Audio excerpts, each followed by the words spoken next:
नमस्कार, आप देख रहे हैं जी न्यूज। आपके साथ हूं मैं रुबिका लियाकत। बहस के नंबर 1 शो ताल ठोके में आप सभी का बहुत बहुत स्वागत है। नोट बैन के फैसले का आज 11वां दिन है और आज बीजेपी सांसद बैंक्स, एटीएम्स और डाकघरों में जाकर लोगों की परेशानी जानने की कोशिश कर रहे हैं। आज बैंक्स में कतारें पहले के मुकाबले बहुत कम है, क्योंकि केंद्र सरकार के फैसले के मुताबिक आज बैंक सिर्फ बुजुर्गों यानी ज़ईफों के लिए खुले हैं।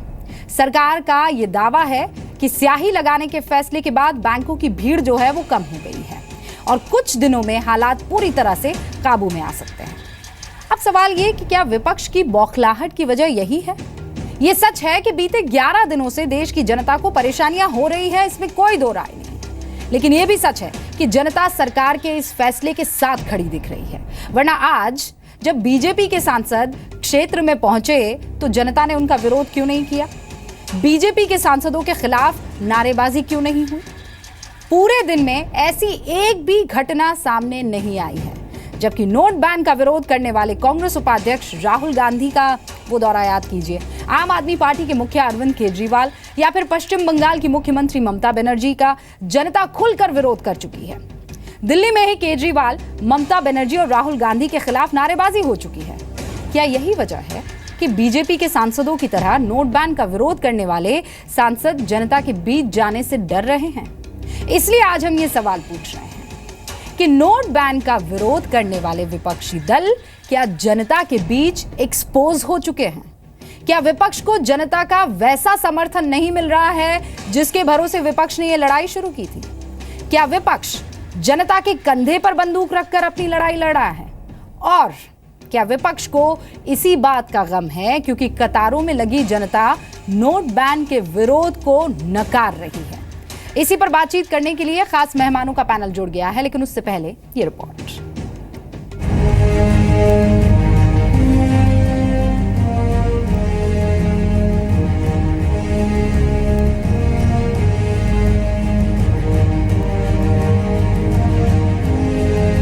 अभी तो यहाँ लाइन नहीं है, सुविधा तो अच्छी लग रही है सुविधा। अभी जरा भी मेरा काम हो जाएगा तो अच्छी बात है। बहुत आराम मिला, आज पैसा भी मिला और साथ में पुराने नोट भी बदले गए। सिटीजन का आज पूरा हमने लाभ उठाया। जी भीड़ कम है। देखिए ऐसा है, ये अगर हम अपने देश को अपना घर समझें तो घर में अजीब तरीके की कभी भी परेशानी आती है तो उसको उस हिसाब से टैकल किया जाता है।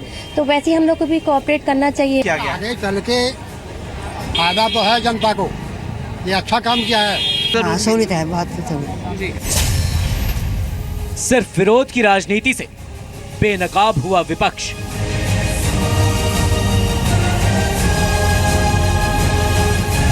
इसलिए मोदी जी जो किए हैं वो सही किए। जैसे जिसके पास बैंक में अमाउंट है तो उसके लिए तो उन्होंने, मोदी जी ने जो है सलूशन दे ही दिया कि भाई 25,000 से 50,000 तक आप निकाल करके अपना खेती का काम करिए। कहा है कि नोटबंदी से हमको क्या परेशानी है? परेशानी तो सही है उनको, जो धन पशु हैं, जो काला धन अपने पास बटोर के रखे हुए हैं, उसका सदुपयोग नहीं कर पाए अपने तरीके से, इसलिए वो परेशान है।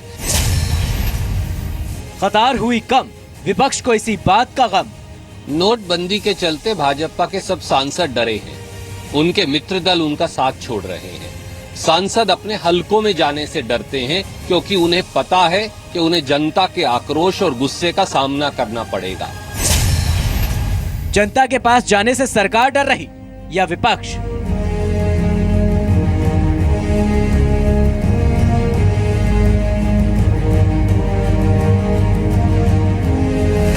सबको आगे बढ़कर सुव्यवस्थित करने की आवश्यकता है। बेंच के जो मैनेजर्स हैं बहुत अच्छा काम कर रहे हैं, लेकिन जहाँ जहाँ दिक्कतें हैं उनको अपनी स्पीड को, रफ्तार को और लोगों को इंस्पायर करके काम करवाने की जरूरत है। अगर 2 टेलर बैठे हैं तो 4 बिठाइए। बहुत सारी तारीफ कर रहे हैं और मुझे कहीं से भी ऐसा किसी भी एक भी व्यक्ति ने नहीं बोला कि जिसको कोई ये फैसले के ऊपर में कोई परेशानी हुई हो। मुझे लगता है कि आज और कल हमारे सभी एमपी क्षेत्रों में रहेंगे और वो जाकर के इसके बारे में बताएंगे। जैसे मैं मेरे बीकानेर संसदीय क्षेत्र में पहले जाके आया हूँ, कई बैंक मैंने खुद ने देखे हैं, पब्लिक इसको पसंद कर रही है। विपक्ष जो नोटबंदी का फैसला गलत बोल रहा है, उसके पास अकूत संपत्ति नंबर 2 की कमाई की रखी हुई है और इतनी जल्दी में फैसला लिया गया, वो लोग अपनी कमाई, काला धन को व्हाइट नहीं कर पाए।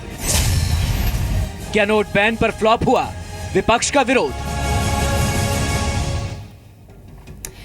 और इस पर बातचीत करने के लिए संबित पात्रा साहब हमारे साथ जुड़ गए हैं। बीजेपी की सेंट्रल कमेटी में ओडिशा का प्रतिनिधित्व करते हैं, टीवी चैनल्स पर बीजेपी का पक्ष रखते हैं। सर, स्वागत है आपका।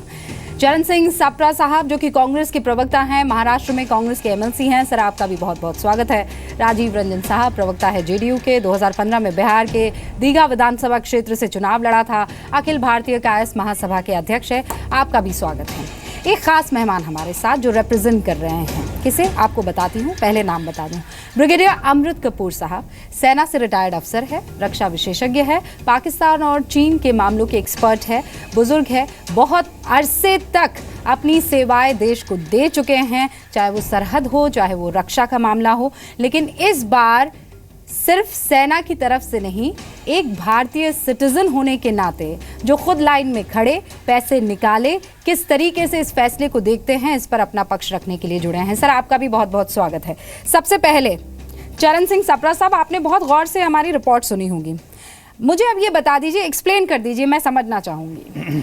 राहुल गांधी, अरविंद केजरीवाल, ममता बनर्जी जब जाते हैं तो उनके विरोध के नारे लगते हैं, लेकिन साहब आज जो सांसद निकले जिनको ये फरमान जारी हो गया था प्रधानमंत्री नरेंद्र मोदी की तरफ से कि जाइए लाइन में खड़े लोगों को बताइए और उनसे समझिए तकलीफ क्या है, उनके खिलाफ एक भी नारा नहीं लगता है। इन दोनों का डिफरेंस क्या बताता है, आप कैसे समझते हैं? देखिए, सबसे पहले तो मैं ये कह दूं कि कांग्रेस पार्टी ने डीमोनेटाइजेशन का विरोध नहीं किया है। डीमोनेटाइजेशन की जो इम्प्लीमेंटेशन है कि सरकार ने जो एक पूर्व तैयारी करनी चाहिए थी जिससे लोगों को तकलीफ नहीं होती, कांग्रेस पार्टी उस इम्प्लीमेंटेशन प्रोसेस का विरोध कर रही है। और इस प्रोसेस के अंदर आपने देखा पिछले 11 दिनों में क्या हाल हुआ है लोगों का। लोग कतारों में खड़े होके और बेचैन हुए, परेशान हुए। उसमें 60 लोगों की मृत्यु हुई, जिसमें बैंक के मैनेजर भी थे और जिसमें कल एक टीवी चैनल पे देख रहा था मैं, एक कर्मचारी लेडीज बेचारी कुर्सी पे बैठी बैठी बेहोश हो गई। तो कितना मेंटल प्रेशर जो लोगों पे रहा है। अब जो लोग कतार में खड़े थे वो क्या लोग कोई काला पैसा लेकर के खड़े हैं या वो लोग कोई अपना ब्लैक मनी विड्रॉ कर रहे हैं? वो सब साधारण जनता है। कहने का तात्पर्य यह है कि जो एक इम्प्लीमेंटेशन प्रोसेस था उसमें सरकार जरूर फेल हुई है। और भारतीय जनता पार्टी के जो एमपी गए भी हैं, तो आज 11वें दिन क्यों गए हैं, वो दूसरे दिन तीसरे दिन क्यों नहीं गए? और कल भी गुजरात के अंदर क्या हुआ है कि जहां पर कतार में गुजराती महिलाएं खड़ी हैं, आप सुनिए, कल भी गुजरात में गुजराती महिलाएं खड़ी हैं, भारतीय जनता पार्टी का कार्यकर्ता पानी पिलाना चाह रहा है, वो उनसे पानी लेने के लिए तैयार नहीं है। तो ऐसे ऐसे दृश्य भी हैं। ठीक है, आप आज गए हैं जहां पर आज कोई लोग ही नहीं है, केवल सीनियर सिटीजन है बैंकों के अंदर, तो उनको ज्यादा तकलीफ होगी सर। और मंडे को आप देखिएगा, मंडे को देखिएगा कितनी कतार लगती है और क्या हाल होता है। फिर वही हाल होगा जो कल तक हो रहा था और यही हाल चलेगा। उसका कारण ये है कि सरकार ने उतने नोट ही नहीं प्रिंट किए। आप 14 लाख पीसेस जो नोट के हैं करेंसी विड्रॉ कर रहे हो, 14 लाख करोड़ करेंसी विड्रॉ कर रहे हो, तो उसको रातों रात विड्रॉ कर रहे हो। उसकी घंटा भर है, ये सारी निटिग्रिटीज आप डिस्कस कर लेना, मेरे आदत सवाल का जवाब दे दीजिए। ये विरोध जो इन 3 महानायकों के सामने हो रहा था, ये विरोध आज जो सांसद जा रहे हैं उनके सामने क्यों नहीं हो रहा है? ए, या तो तकलीफ खत्म हो गई है, बी, विरोध करना चाह रहे थे लेकिन कर नहीं पाए डर के मारे, सी, विरोध है ही नहीं इसलिए करना ही नहीं चाहते, वो खुश है इस फैसले से। ऑप्शन दे दिया मैंने। नहीं, ये सांसदों को कहिए आए जरा हमारे यहां पर। आप भी एक शो जो है ना, ये जो डिबेट हम कर रहे हैं एसी कमरों में बैठ करके, एक डिबेट आप एटीएम के बाहर सोमवार को करिए, मुझे भी बुलाइए और बीजेपी के प्रवक्ता को भी बुलाइए, उस एटीएम के बाहर देख लेंगे क्या होता है। तो ये जो समस्याएं हैं बहुत लंबी हैं। विनय शस्त्र बुद्धे, सुनिए, आप जो विरोध कर रहे हैं वो एसी कमरों में कर रहे हैं। भारतीय जनता पार्टी के वरिष्ठ नेता क्या कहते हैं कि राशन की लाइन में भी खड़े होकर आदमी मरता है। इनके मेंबर पार्लियामेंट गोपाल शेट्टी कहते हैं कि कुछ पाने के लिए कुछ खोना पड़ता है। शर्म आनी चाहिए इनके मेंबर पार्लियामेंट को कि ठीक है। कोई आदमी की मृत्यु हो रही है, ठीक है। उसके घर वालों के परिवार वालों के आंसू पोंछने के पॉइंट है बजाय सर, आपकी आप बातों कहते में हो कि पॉइंट कुछ है। मैं डॉक्टर पात्रा को डिबेट में लाती हूँ। डॉक्टर पात्रा, कमाल है। 60 लोगों की मौत हो या एक इंसान की मौत हो, किसी परेशानी से हो रही है तो उससे बड़ा लॉस कंट्री के लिए कुछ भी नहीं हो सकता है, ये आप भी मानेंगे। क्या वाकई तैयारी इतनी गजब की और पूरी नहीं थी जिसकी वजह से अब विपक्ष को भी एक मुद्दा और मौका मिला है?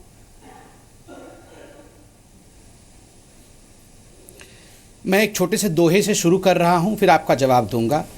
मुद्रा माटी होए गई, मोदी भये कुम्हार, नेता मिली के रोए रहे, ऐसा हुआ प्रहार। ये जो रोना धुना नेताओं का हो रहा है, इस प्रकार का प्रहार इनके ऊपर हो गया है कि ये समझ नहीं पा रहे हैं कि क्या हो गया है, इसलिए ये रोना धुना चल रहा है। आप सही कह रही हैं, एक जान गया हो या 2 जान गई हो, जान बहुत कीमती होती है, और जिस परिवार में ये नुकसान हुआ हो, मैं बहुत संवेदनशीलता के साथ उन परिवारों के पद स्पर्श करता हूं, उनके चरण स्पर्श करता हूं और क्षमा भी मांगता हूं।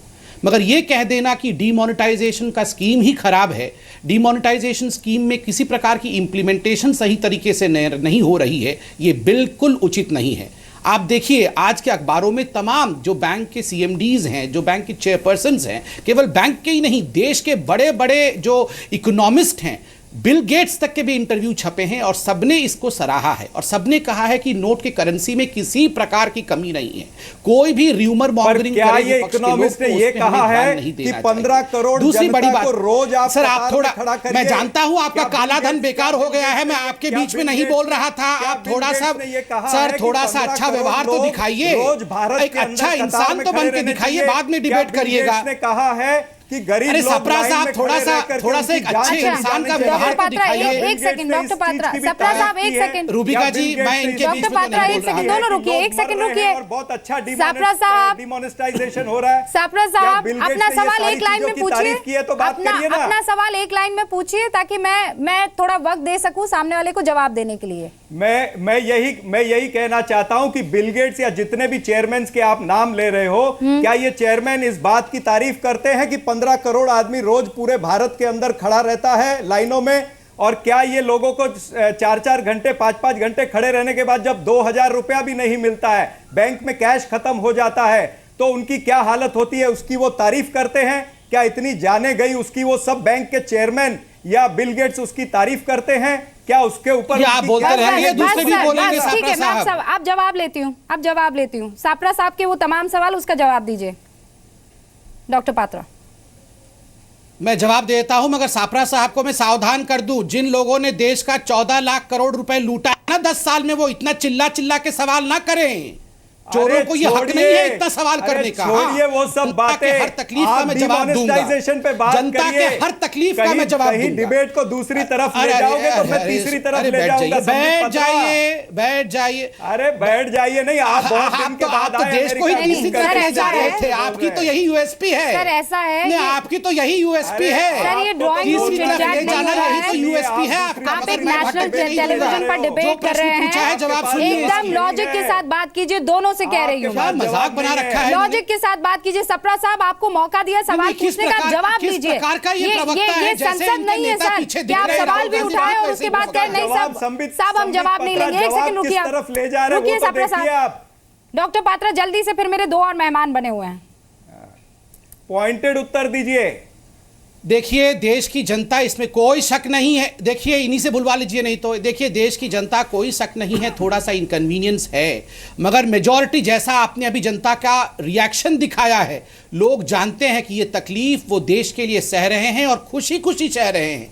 तकलीफ सबसे ज्यादा किसी को हो रही है? राहुल गांधी, सोनिया गांधी, प्रियंका गांधी, रॉबर्ट वाड्रा, अरविंद केजरीवाल। क्यों हो रही है? इन लोगों ने देश को जो लूटने का काम किया है ना, इनका जो रद्दी बन गया है।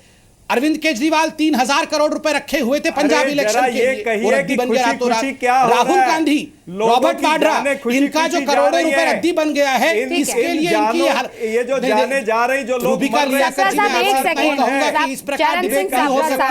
सवाल पूछा है तो जवाब सुनने का मादा होना चाहिए ना। डिबेट करेंगे, हमारे पास बहुत वक्त है, बहुत सवाल करने का, पर जनता के पास वक्त नहीं है, सिर्फ सवाल सुने और जवाब नहीं। अब आप दोनों रुक जाइए एक सेकंड। बिहेवियर के साथ डॉक्टर पात्रा एक सेकंड, डिबेट करने नहीं आए हैं, ये यहाँ पे डिबेट दिखाने आए हैं। चरण सिंह सापरा साहब, बहुत रिलैक्स। नहीं, बहुत क्षुब्ध हूँ इस प्रकार के व्यवहार से। कांग्रेस में एक अच्छा प्रवक्ता तक नहीं है, तो क्या लोग अच्छा व्यक्ति नहीं है कांग्रेस में बोलने वाला। सप्रा साहब, ये क्या है, मुझे ये समझाइए। आप एक अच्छा प्रवक्ता तो भेजे कांग्रेस। एक सेकंड, अब रुक जाइए दोनों। खुशी खुशी ठीक है सर, बहुत हुआ सर। अब मैं जरा खुशी खुशी लोग एक्सेप्ट कर रहे हैं। सर, अब मैं जरा ऐसे प्रवक्ता ब्रिगेडियर कपूर के पास जाना चाहूंगी। अब मुझे आप दोनों की आवाज बंद करनी पड़ेगी सर, इस तरीके से बहस नहीं चलेगी। एक सेकंड रुक जाइए। ब्रिगेडियर कपूर, एक जनता के नुमाइंदे के तौर पर आज आप यहां पर डिबेट में शामिल हुए हैं। आप भी सर लाइन में लगे थे, आपने भी पैसे निकाले? बिल्कुल, मैं भी एक जनता की तरह, एक ऑर्डिनरी सिटीजन की तरह मैं बैंक में गया था। पहले हमने इसलिए 10 दिन तक हम लोग नहीं गए कि कोई हमें जरूरत नहीं थी, और जितना भी हम कोशिश करते हैं कि लोगों को और मौका मिले। और मैं गया था, मेरा एक्सपीरियंस रहा है ऐसे, कोई जिससे भी मैंने बात की है, सिर्फ एक बैंक पे नहीं, और भी मैं जाता हूं, सभी ने इसको पसंद किया है। ये जो मूव की है, एक बड़ी बहुत अच्छी है, देश के हित में है ये, और इसको सब ने इसको सराहा है। और मेरे को कोई तकलीफ नहीं हुई, और जाके लाइन में खड़ा हुआ। हालांकि लोग बहुत अच्छे थे, उन्होंने हमें देखा, हमें बोला कि आप आगे चले जाओ। मैंने कहा नहीं, हम पीछे अपनी जगह में गए, और अंदर जाकर मतलब इतना अच्छा बर्ताव था इनका, बैंक वालों का, कि मैं आपको बता नहीं सकता।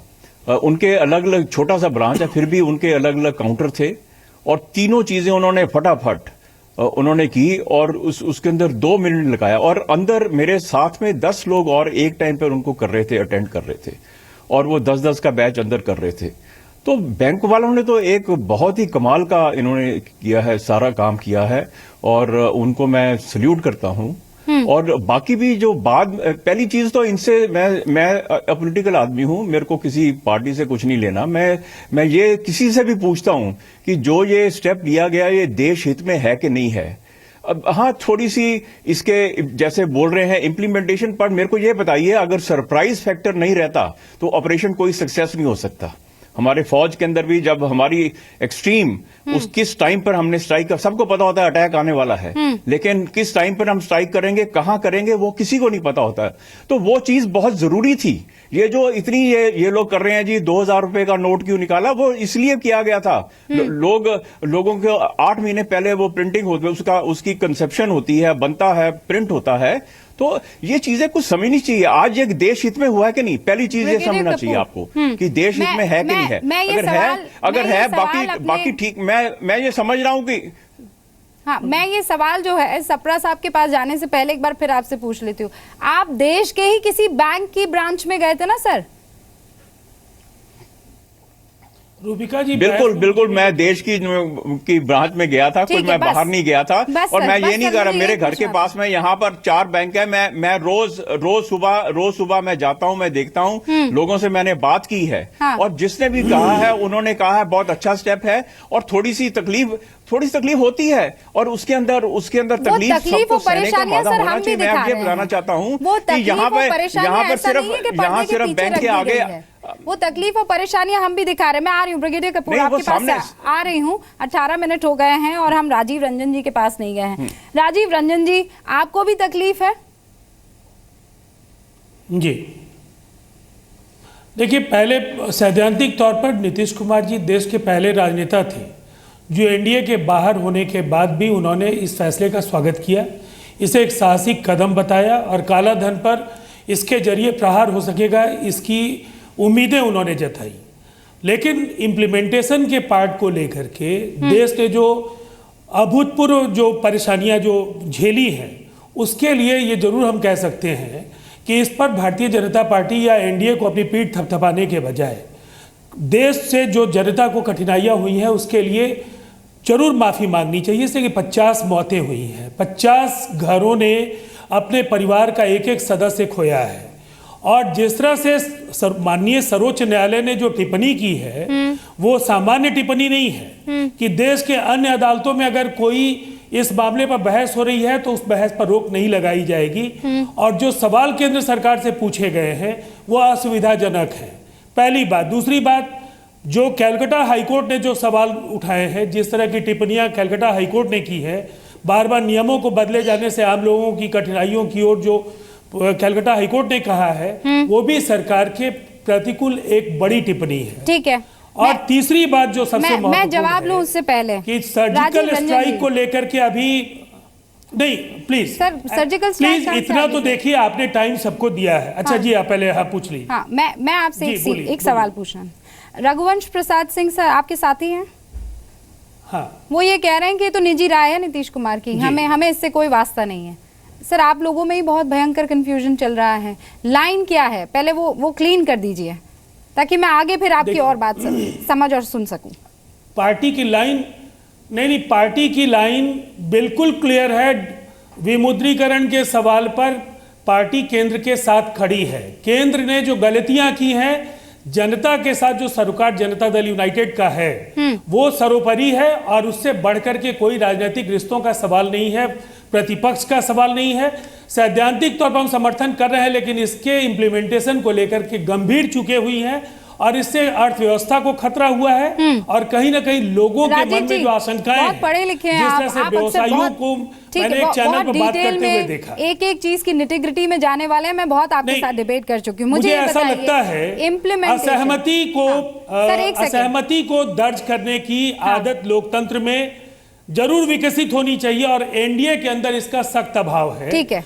जब लोग आपके साथ सहमत हैं तो आप खुश होते हैं, लेकिन जिन सवालों पर असहमति है उनका तर्कपूर्ण जवाब दीजिए। उन सवालों पर राष्ट्रद्रोही और देशद्रोही करार देने के बजाय ऐसी राह तय कीजिए जिससे कि आप अपनी कमियों को स्वीकार करके जनता को सुविधाएं कैसे पहुंचाएंगे। ठीक है, ये आश्वासन आप जवाब देंगे सर। आपने एकदम लाइन में जितने भी सवाल पूछे उनके लिए हमारे पास बीजेपी बस 30 सेकंड, मैं 30 सेकंड में अपनी बात खत्म कर रहा हूँ। सर सुनिए, सर मुझे 30 सेकंड में अपनी बात खत्म कर रहा हूँ, बस 30 सेकंड जल्दी से। मैंने ये कहा, बराबर भारतीय जनता पार्टी के नेता कहते हैं कि 70 वर्षों में ऐसा कभी कुछ नहीं हुआ। हम लोगों ने पहली बार किया। आपकी सरकारें पहले भी रही हैं, एक 13 दिन की सरकार, एक पूर्णकालिक सरकार, और आप सरकार में आए हैं और कई सरकारों में आप सहयोगी के तौर पर आप पहले भी शामिल रहे हैं। इसलिए देश के हर अच्छे पर आपका दावा और हर गड़बड़ी के लिए आपका ये कहना कि हम शामिल नहीं थे, मुझे लगता है आप अटल बिहारी वाजपेयी जी और जो अलग अलग दौर में आपके नेता अन्य सरकारों में रहे हैं, आप उनके प्रति भी। तो नोट बैन पर विपक्ष को क्या जनता का वाकई साथ नहीं मिल रहा और इसीलिए वो एक्सपोज हो गई है? इसी पर हम चर्चा कर रहे हैं। खास मेहमान लगातार बने हुए हैं। ब्रेक से पहले डॉक्टर पात्रा, आपसे राजीव रंजन ने भी कुछ सवाल पूछे और चरण सिंह सप्रा ने भी। मैं छोटे छोटे में कीवर्ड्स आपको बता देती हूँ। इम्प्लीमेंटेशन को लेकर दोनों ने सवाल किया, लोगों की परेशानियों को लेकर दोनों ने सवाल किया, बेटर होमवर्क ना करने पर दोनों ने सवाल किया और हर अच्छी चीज पर सिर्फ आप ही ताल ठोके, इस पर यह सवाल। जल्दी से मुझे इन सारे के सारे सवालों का जवाब दे दीजिए। पहले तो मैं राजीव रंजन जी का धन्यवाद करता हूं, बड़े शालीन तरीके से उन्होंने सवाल पूछा है और ऐसा ही होना चाहिए। विपक्ष सवाल पूछे, हम जवाब देने के लिए बैठे हैं। नंबर 1, जहां तक इम्प्लीमेंटेशन का सवाल है, अभी मैं हमारे अमृतसर को सुन रहा था, उन्होंने एक बहुत बड़ी बात कही कि जब इतना बड़ा डीमोनेटाइजेशन का कदम उठता है, और याद रखिए 21वीं शताब्दी का बड़े देश में, कोई भी बड़े देश में ये सबसे बड़ा डीमोनेटाइजेशन स्कीम है, उसमें सरप्राइज एलिमेंट होना बहुत आवश्यक है। अगर सरप्राइज एलिमेंट नहीं होगा तो जो मेन मकसद है काले धन को कहीं लोग व्हाइट में कन्वर्ट न कर ले, वही खत्म हो जाएगा। इसलिए एक सरप्राइज के साथ इंप्लीमेंट हो रहा है, इसलिए शायद तकलीफ भी है। दूसरी बात, पहले 4000 किया गया, फिर 4500 किया गया, फिर 2000 किया गया। क्यों किया गया? देखिए, इसलिए किया गया क्योंकि देखिए जब ये पूरा एलिमेंट लाया जाता है, ये देखा गया कि कुछ लोगों ने अपने काले धन को मजदूरों के माध्यम से, जनधन के माध्यम से, गरीबों का इस्तेमाल करते हुए उसे वाइट करने की कोशिश की। इसलिए इंक भी लगाया गया ताकि बार बार उन्हीं लोगों का इस्तेमाल ना हो सके और बार बार आप बड़े रकम को लेकर कन्वर्ट ना कर सके, इसलिए 2000 रुपए में किया गया। ये इसलिए कि बेसिक मकसद से हम भटक न जाए। देखिए, जब दिल्ली में मेट्रो बन रहा था, हम सब लोग जो दिल्ली में रहते थे, बहुत इनकन्वीनियंस होता था, कहीं भी जा नहीं पाते थे। मगर आप देखिए आज हम कितने कन्वीनियंस में हैं मेट्रो के कारण। तो इसीलिए जनता समझ रही है कि हाँ, ये एक महीने की 50 दिन की जो इनकन्वीनियंस है उससे महंगाई घटेगी, इन्फ्लेशन कम होगा, उससे इंटरेस्ट रेट घटेगा। हम और आप जो EMI दे रहे हैं अपने घर के लिए वो EMI सब्सटेंशियली कम हो जाएगा। और तीसरी बात है कि काउंटरफिट करेंसी, आप देखिए कश्मीर में आप किस प्रकार की आर्जनी बंद हुई है, नॉर्थ ईस्ट में ड्रग बंद हो रहा है, ड्रग का धंधा, और सरकार ने भी और बाकी भी एजेंसियों ने माना है कि जो टेरर फंड्स थे वो अब ड्राई हो गए हैं। कल कांग्रेस ने भी कहा कि yes this is a pause on terrorism, ये एक तरह से पॉज हुआ है। मगर आप इतने बड़े बड़े जो फायदे हो रहे हैं उस पर भी आप डिस्कस करिए। और हाँ, अगर कोई आपको तकलीफ लगती है प्लीज सुझाव दीजिए, हम सरकार हैं, कोई भगवान नहीं। ठीक है, अब मैं तो सुझाव पर आ कुछ गलती हो रही होगी तो आप ही के सुझाव से इसे ठीक करेंगे। आप दोनों कृपया ने करके सुनिए, लड़िए मत। राजीव रंजन जी आपने भी सुना, चरण सिंह सापरा साहब आपने भी सुना। Charan Singh Sapra, was there any better way of implementation? कोई बेहतर तरीका आप बता दीजिए। देखिए ऐसा है कि ये सरकार को भी पता है, संबित पात्रा को भी पता है, हर सूझबूझ वाले आदमी को पता है कि ब्लैक मनी जो है वो अधिकतर कैश में नहीं होता, वो अधिकतर जमीन में है, लैंड में है, ज्वेलरी में है, वो फॉरेन एक्सचेंज में है, या ऐसे बड़े लोगों के पास में वो ब्लैक मनी होता है। खैर, सरकार ने उनके ऊपर अटैक करने से अच्छा डायरेक्ट साधारण व्यक्ति पर अटैक हुआ। सरकार ने ये सोचा नहीं कि 40% हमारी जो इंडियन इकोनॉमी है मेरे सवाल का जवाब नहीं दे रहे हैं, वो 40% लोगों को इफेक्ट होगा। मैं दे रहा हूं जवाब पे आ रहा हूं। अच्छा, आप ब्रिगेडियर साहब ने ये बातें करी जो उन्होंने कहा कि एक सस्पेंस एलिमेंट होना चाहिए, हम भी मानते हैं, मैं मानता हूं उसमें, लेकिन आर्मी के पास हमेशा सस्पेंस एलिमेंट के साथ साथ प्लान ए होता है, प्लान बी होता है, प्लान सी होता है। सरकार के पास में ऐसा कोई प्लान ही नहीं था। मैं प्लान ही तो पूछ रही हूं, आप बताइए। सरकार ने, एक मिनट मैं आ रहा हूं ना उस पे, आप मुझे बोलने दीजिए। तो सरकार के पास ऐसा कोई प्लान नहीं था, सरकार ने कोई एक्सपर्ट लोगों के साथ कंसल्ट नहीं किया था, इसीलिए हमको ये दृश्य देखने मिल रहे हैं कि एटीएम, अगर सरकार ने प्लान किया होता तो एटीएम में जो 500 और 1000 के नोट के साइज हैं वो बदली नहीं होते, आपको रिकैलिब्रेट करना नहीं पड़ता। अगर सरकार ने कुछ सोचा होता तो आपको आज 2300 पीसेस चाहिए, 2300 करोड़ पीसेस चाहिए नोटों के। जो 14 लाख करोड़ करेंसी जो विड्रॉ हुई है उसको रिप्लेस करने के लिए 2300 करोड़ आपको पीसेस चाहिए नोट के। आपकी मशीन की, आपकी मिंट की जो कैपेसिटी है वो केवल 300 करोड़ नोट के पीसेस एक महीने में प्रिंट करने की है। तो ये 7 महीना, तो ये 7, यही तो बता रहा हूं कि 7 महीने लगने, तो वही मुझे बोलने दीजिए, 7 महीने की प्रिंटिंग की अवधि है। सरकार ने ये 7 महीने पहले प्रिंट करके नोट रखने चाहिए थे अपनी तिजोरियों में, और फिर सस्पेंस एलिमेंट के साथ में वो बैंक में उतरते। आज आपके बैंकों में नोट नहीं है, लोग 4-4, 5-5 घंटे खड़े होते और उनको बाद में कह दिया जाता है कि बैंक में कैश खत्म हो गया। ये तो शहरों की बात है, ये तो शहरों की बात है। आप देखिए उत्तराखंड की पहाड़ों में या महाराष्ट्र के ग्रामीण इलाके में, बताइए कि आपको लगता है कि वो सरप्राइज एलिमेंट रहता वो 7 महीने के अंतराल में? ये वेरी इंटेलिजेंट कैसे है? अगर सरकार इतना बड़ा डिसीजन ले रही है, और अगर सरकार 125 करोड़ जनता, जिसको मोदी जी हमेशा कहते हैं 1.25 करोड़ जनता, तो 125 करोड़ जनता को आप एक रात में 4 घंटे में अंधेरे में नहीं ढकल सकते। ये आपने गलती करी है। आपको इसके लिए 6-7 महीने की प्लानिंग चाहिए। प्लान ही नहीं मिल रहा है मुझे। जो रॉबर्ट वाड्रा है वो सारा कन्वर्ट कर लेते हैं।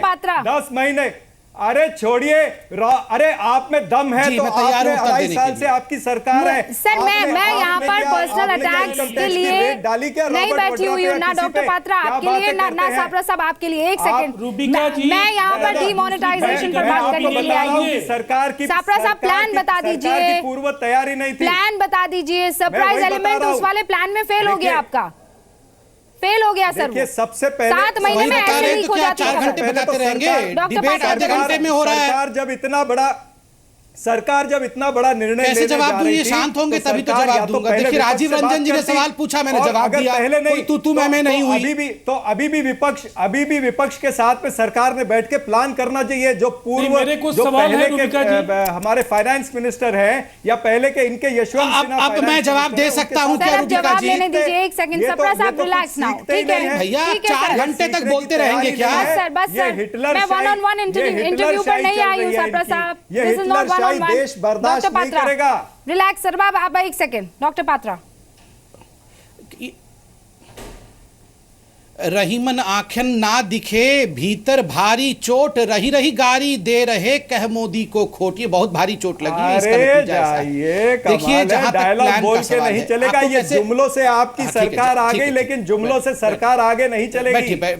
बैठ जाइए, बैठ जाइए, हाँ, बैठ जाइए। बैठे, राहुल गांधी को बैठे। संभालिए। एक खोटा नोट आपके पास भी है, बदल लीजिए उसको। अरे अरे जाके आप एटीएम के लाइन में नरेंद्र लगे मोदी के को- अपना खोटा नोट राहुल अरे गांधी को नरेंद्र बदलिए मोदी पहले, को बाकी बाद में संभालिए। करिएगा। आप पीछे है वो जाके नोट। ATM की लाइन में सर, खड़े मैंने- होकर दिखाइए मैं- पहले। मुझे- मुझे- आप में हिम्मत है क्या? खोटा नोट पीछे लगा रखा है, सर, लॉजिक नहीं है, होगा। अब उत्तर दे दीजिए। जनता रो रही लॉजिक है, पर बात कीजिए। जनता त्रस्त है, जनता अपना काम धंधा मैं छोड़ उत्तर के दे पाँच- दूं, पाँच, छह- छह मैं घंटे उत्तर दे कतार दूं। में खड़ी जो और आप प्लान मजाक सप्रा उड़ा साहब रहे ने हैं। बताया आप है। मैं शायरियां उत्तर दे सूझ दूं। रही है। रूबिका जी, आपको कायदे से शायरियां आपको सूझ रही है। ये सप्रा साहब चुप होंगे तभी तो बताऊंगा खुद से। सप्रा साहब क्या परेशानी है? सप्रा एक साहब सेकंड शांत रुक होंगे जाइए। तभी तो कुछ आप थोड़ी बोलूंगा। सांस ले लीजिए, देखिए बाकी जरा सारे क्या हो रहा है। मेहमानों को भी बोलने का मौका दीजिए। मैंने आते ही आपसे बात की, आपके प्लान को समझने की कोशिश की। अब उस प्लान पर भी थोड़ा आगे डिस्कस कर लूं सर। जख्मों पर अगर नमक छिड़केंगे, जो 5-5, 6-6 घंटे लाइन में सर, खड़े, तो मैं नमक मिर्च उसका अभी उत्तर नहीं दे चाहिए। दूंगा। अच्छा, सर, जख्मों पे मुझे सॉरी आंसर सॉरी चाहिए, नमक मिर्च नहीं चाहिए। डॉक्टर पात्रा। सॉरी आपके जख्मों पे नमक छिड़का, सॉरी। अरे डायलॉग मुझे भी आता है, डायलॉग मुझे भी आते हैं कि मगर राजीव रंजन जी, मारने के लिए राजीव रंजन जी, इन लोगों की डायलॉग डिलीवरी तब तक खत्म हो जाएगी, इसलिए मैं आपके पास आ रही हूँ। राजीव रंजन जी, आपके पास कोई प्लान है? अगर वो आपके दोनों पास चुप हो कोई जाएंगे बेहतर तो मैं अपनी बात इम्प्लीमेंटेशन रख है पाऊंगा। जो सरकार अगर हाँ, आज बिल्कुल इस्तेमाल प्लान करती है, तो लाइनों में बिल्कुल प्लान परेशानी है। नहीं होती? देखिए, पहली बात तो ये है कि ये बार बार सरप्राइज एलिमेंट के नाम पर देश की जनता के साथ जो खिलवाड़ हुआ है वो शर्मनाक है, पहली बात। दूसरी बात ये है कि आप 2 लाख एटीएम्स आपके पास इस देश में हैं और करेंसी डिस्पेंस करने के लिए जो अभी जरूरत महसूस की गई है वो लगभग दोगुनी होनी चाहिए। 4 लाख एटीएम्स आप देश में देने के लिए आप अगर तैयारियां करते तो इसमें सरप्राइज एलिमेंट का मामला नहीं था, इसमें कहीं कोई परेशानी नहीं आती। करेंसी के साइजेस को लेकर के डिस्क्रेशन आरबीआई और गवर्नमेंट का है, लेकिन हमारा ये जरूर मानना है कि कुछ चीज़ें आप ऐसा जरूर कर सकते थे कि करेंसी को एयरलिफ्ट कराने का जो फैसला आपने बाद में किया, जिस तरह से वो फैसला आखिरी दौर में आपने लिया है, उसके कारण भी आज आपको केवल सीनियर सिटीजन के लिए बैंक खोलना पड़ा और आप कह रहे हैं बैंकों में कतार नहीं है। तो मुझे लगता है ये लोगों को गुमराह करने के लिए एक अच्छा जरिया जरूर हो सकता है। कल बैंक्स बंद रहेंगे तो 2 दिनों में देश बिल्कुल कहीं कतार में नहीं दिखेगा। इससे ये मान लिया जाए कि जनता की कठिनाइयां नहीं है, ये कहीं ना कहीं ये एक देश के साथ बेईमानी और धोखा है। हमारा ये कहना है कि अगर आप 4 लाख एटीएम से इक्विप कर सकते थे, इंफ्रास्ट्रक्चर में एक गुंजाइश बन सकती थी और इस पर आपके जो प्लान्स थे वो लीक भी नहीं होते। तो आज जिस तरह के सवाल आज आप उठा रहे हैं और कोर्ट ने जो कुछ महसूस किया है, मुझे लगता है सर्वोच्च न्यायालय, कलकत्ता हाईकोर्ट, इनके विवेक पर हमें संदेह नहीं करना चाहिए। उन्होंने जनता की कठिनाइयों को महसूस किया। डॉक्टर पात्रा, और उसके राजीव बाद रंजन केंद्र के के पास खिलाफ कुछ ये प्लान्स टिप्पणी हैं, वो ये कह रहे हैं ब्रिगेडियर साहब क्या ने इनको बेहतर इम्प्लीमेंटेशन के लिए अगर आप जोड़ देते तो आज ये दिक्कत ना आती और आज हमें ये नहीं कहना पड़ता कि परेशानी जरूर हो रही है लेकिन आगे बेहतर है, सब कुछ हरा हरा है। अब आखिरी चरण में पहुंच चुके हैं हम ताल ठोके में और इसीलिए बहुत कम वक्त सारे मेहमानों को मैं दे पाऊंगी। शुरुआत डॉक्टर पात्रा आपसे करती हूं क्योंकि अब यहाँ पर राजीव रंजन जी ने वो तमाम चीजें जो हैं प्लान के साथ आपके पाले में छोड़ दी थी। क्या सरकार ये सब कर सकती थी या नहीं? नंबर 1, देखिए जब ये कहा गया कि केवल कैश में ही ब्लैक मनी नहीं होता है, ज्वेलरी में भी होता है, बेनामी प्रॉपर्टी में भी होता है। देखिए इसलिए पहला अटैक कैश पे किया है, जीएसटी भी लागू कर दी गई है, बेनामी प्रॉपर्टी के ऊपर पूरी कार्यवाही की जाएगी, इंतजार करिए। ज्वेलरी जिन्होंने होड़ कर रखा है उन्हें भी नहीं छोड़ा जाएगा, शुरुआत तो कहीं से होनी थी। दूसरी बात, नोट के लिए कहा गया कि नोट के साइज को चेंज क्यों किया गया। 15 जो एक नोट में 15 प्रॉपर्टीज होते हैं, पाकिस्तान ने 10 कॉपी कर रखी है, बदलना बहुत आवश्यक था ताकि काउंटरफीट करेंसी नहीं आ सके। रिकैलिब्रेशन पहले से अगर कर दिया जाता, लाखों एटीएम है देश में, अगर रिकैलिब्रेशन होता तो पूरे देश को मालूम पड़ गया होता। देखिए ये सब निर्णय कोई सर्वदलीय बैठक करके और एक्सपर्ट अर्थात राहुल गांधी से पूछ के नहीं किया जाता है, ये सरप्राइज अटैक होता है और आज अटैक हो चुका है। वो लोग किलबिला रहे हैं, वो लोग पूरी तरह से ध्वस्त हो गए हैं की वजह से 60 लोगों की मृत्यु हो गई है। साहब को देखकर वो पता चल रहा है। आपके सरप्राइज अटैक से 60 लोगों की मृत्यु हो गई है। रातों रात इस देश की इकोनॉमी कैश इकोनॉमी गलत आंकड़े मत रखिए, गलत आंकड़े मत रखे, गलत आंकड़े मत रखे यहाँ पर, प्लास्टिक इकोनॉमी गलत आंकड़े मत रखे। मैं ये नहीं मैं क्या हम ये कह सकते हैं कि नेहरू जी के गलत पॉलिसी के कारण 1962 में हमारे जवान मारे गए? क्या ऐसे कहा जाता है? ठीक है, नहीं, क्या ऐसे रूबिका जी, क्या ऐसे कहा जा सकता है कि 1962 में नेहरू जी ने गलत निर्णय लिया था इसलिए हमारे हजारों जवान मारे गए? क्या ये बात नेहरू जी के ऊपर डाला जा सकता है? सप्रा जी, आज हो क्या गया है? नहीं, मैं सही बोल रहा हूं। आज क्या हो गया है सप्रा जी? आपको समझ में नहीं आ रहा है? काला धन पूरा कागज बन गया है, गुस्सा ऐसे हो रहे हैं। आपको जनता को लेकर परेशानी है तो आपका एक शख्स आदत राहुल गांधी के अलावा कोई दिखा नहीं है, ना पानी पिलाते हुए, ना ये पूछते हुए कि साहब हो क्या गया है। आप यहाँ एसी रूम में बैठकर और डिस्कशन कर रहे हैं और छातियां पीट रहे हैं सर। मेरे पास वक्त की बहुत कमी है, बहुत कमी है। ब्रिगेडियर कपूर, सीधा साधारण सवाल है, ना तो पात्रा साहब, ना सप्रा साहब, ना रंजन साहब, ना मैं, हम लोग इकोनॉमिक्स के, और ना सर आप इकोनॉमिक्स के इतने एक्सपर्ट नहीं है। चाहे वो नारायण मूर्ति हो, बिल गेट्स हो, वो अगर ये कह रहे हैं कि ये बहुत शानदार कदम है, ये अच्छा कदम है, तो फिर किसे सही माने? देखिए, इस किस्म की जब एक्सरसाइज करते हैं इस मैग्नीट्यूड की, और उसके अंदर बहुत डिटेल प्लानिंग जाती है, और मेरे हिसाब से एक ये बहुत ही वेल एक्सिक्यूटेड ऑपरेशन रहा है। मैं किसी पार्टी से नहीं हूं, ना मैं बीजेपी ना मैं किसी और पार्टी से हूं, लेकिन एज एन इंडिपेंडेंट ऑब्जर्वर जो हम लोग देखते हैं एक प्लान के अंदर, और जो वो प्लान के अंदर जो इन्होंने बताया, सप्रा साहब ने भी, कि हमारी कंटीजेंसी प्लानिंग होती है, यहाँ पर भी इनकी भी कंटीजेंसी प्लानिंग लगातार चल रही है। जब इन्होंने देखा कि प्राप्त मात्रा के अंदर नोट नहीं आ रहे तो उसका एयरलिफ्ट का इस्तेमाल किया। हमारे नेशनल रिसोर्स हैं, वो हमारे देश के रिसोर्स हैं। तो इस तरह से ही जैसे जैसे प्लान अनफोल्ड होती है उसके साथ साथ कई एक्शन किए जाते हैं, और मेरे हिसाब से गवर्नमेंट बहुत अच्छा काम कर रही है। सिर्फ उन्होंने जैसे बैंक्स के अंदर जितने भी मैनेजर्स हैं, उनके वर्कर्स हैं, राउंड द क्लॉक कर रहे हैं। अच्छा सुनिए मेरे को मैंने आपके बीच में नहीं बोला सप्रा जी, मैंने आपके बीच में नहीं बोला सप्रा जी, मैंने आपके बीच में नहीं बोला। मेरे को बोलने दीजिए, ये बोलने दीजिए, मेरे को बोलने दीजिए, बीच में मत बोलिए, प्लीज मत बोलिए। आप अपने ऊपर क्यों ले रहे हैं? मैंने आपका नाम लिया है, मैंने आपका नाम लिया है, आप अपने ऊपर क्यों ले रहे हैं? आप चुप रहिए, जब मैं बात कर रहा हूं, जब आप बात कर रहे थे, मैं बीच में बोला था, याद दिला रहा हूं, ये अपने ऊपर क्यों ले रहे हैं? कि सुप्रीम कोर्ट बात कर रहे थे, मैं बीच में बोला था, मैं अपनी इंडिपेंडेंट ऑब्जर्वेशन दे रहा हूं, और जो मैंने देखा है, जो मैंने फील किया है। साहब, उन सवालों के जवाब तो लगातार हम ले ही रहे हैं ना, उन सवालों के जवाब यहाँ पर बीजेपी स्पोक्सपर्सन बैठे हैं, उनसे लगातार वो सवाल पूछे, उन सवालों से कोई बच नहीं सकता है। अब मेरे पास वक्त की कमी है, ब्रिगेडियर साहब, I'm sorry.